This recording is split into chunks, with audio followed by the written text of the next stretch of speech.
Bon, et bien voilà, je vais vous faire une petite vidéo sur les valeurs qu'on peut voir sur l'écran de la Radiomaster Boxer, ok. Parce que souvent moi-même j'étais un peu perdu dedans. Donc si vous êtes un débutant et que vous voulez comprendre un peu qu'est-ce qui se passe lorsqu'on active ici en fait les différents menus, vous voyez, vous avez une page pour avancer, une page pour reculer. À chaque fois ça s'éteint. La mise en veille. Donc lorsque vous activez ça, vous pouvez voir différents trucs ici. Voilà, différents menus.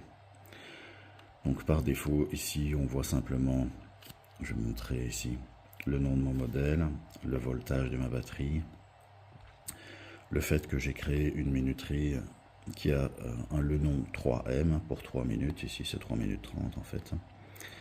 Ici, c'est la position du trim. Le trim, c'est le petit interrupteur qui est là en fait, qui vous sert à régler en fait un servo sur votre modèle. Donc vous voyez, vous avez différents trims. Celui-là, c'est celui-là. Et celui-ci, il est là, c'est le T1. Et celui-ci, c'est celui-là, le T2. Ok. Donc voilà, on voit les valeurs qui sont indiquées ici. Avec en plus l'heure actuellement qui est montrée, 9h38. Ce qui est intéressant donc, c'est de voir d'autres paramètres que cet écran qui est trop minimaliste. On va avancer un peu plus loin.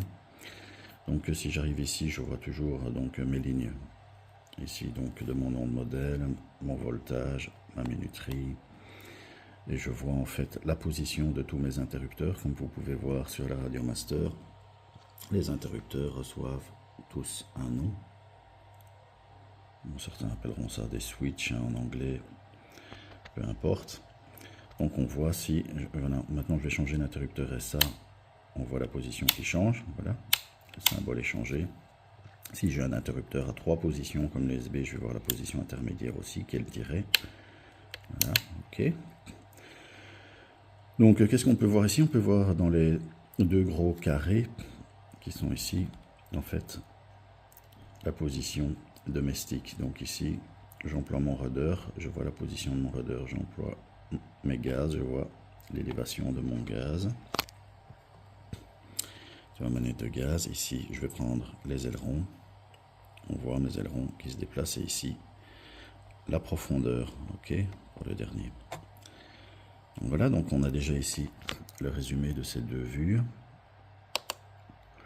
Alors ici, c'est intéressant parce qu'on voit par canaux, en fait, qu'est-ce qui se passe. Il faut savoir que ici, au niveau de l'écran, donc lorsque vous entrez les différents canaux dans votre radio, au niveau de ce qu'on appelle des mixages, on va voir les canaux, donc ils vont être triés par deux conventions, soit TAER, soit AETR. Qu'est-ce que ça veut dire? C'est, si je prends AETR, qui est la plus courante chez nous, donc c'est aileron comme premier élément, E comme élévation, T pour les gaz, throttle, et R pour le rudder, donc la dérive verticale. Ok.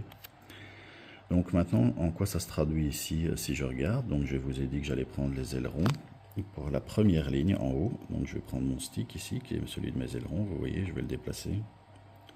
Et on voit qu'il se déplace, ok. Maintenant, je vais prendre l'élévation, qui est toujours mon stick ici. Voilà.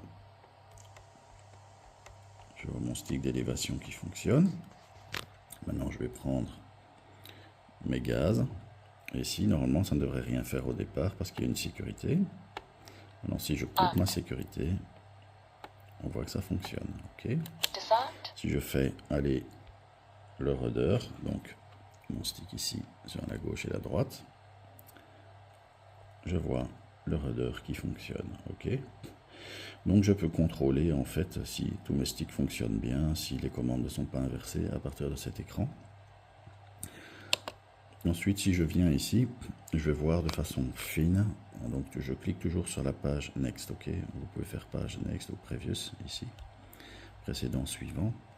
Donc si je suis ici, donc je vais voir les valeurs carrément de tout ce que j'ai pu rentrer dans ma télécommande.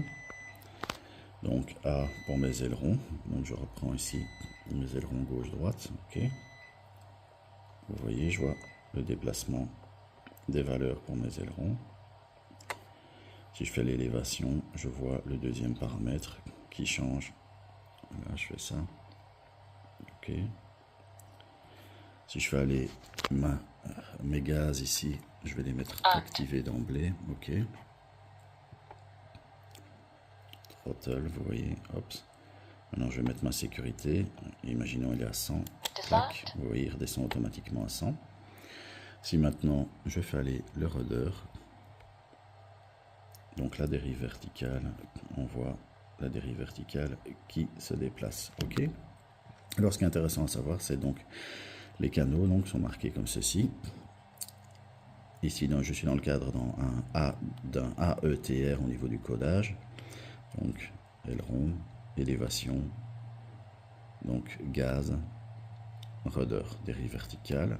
Si j'avais d'autres canaux, ils suivraient dans les valeurs inférieures. OK.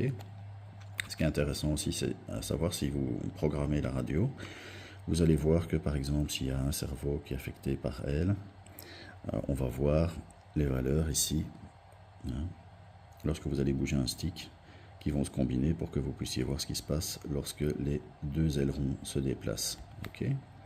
Vous allez aussi voir toutes les valeurs qui vont changer si jamais vous avez affecté des mixages, etc. Donc voilà, j'ai couvert la base, je pense. Oui, ici on voit simplement les valeurs. Hein, donc ici pour le canal 1, donc qui est les ailerons. Donc canal 1, je montre ici.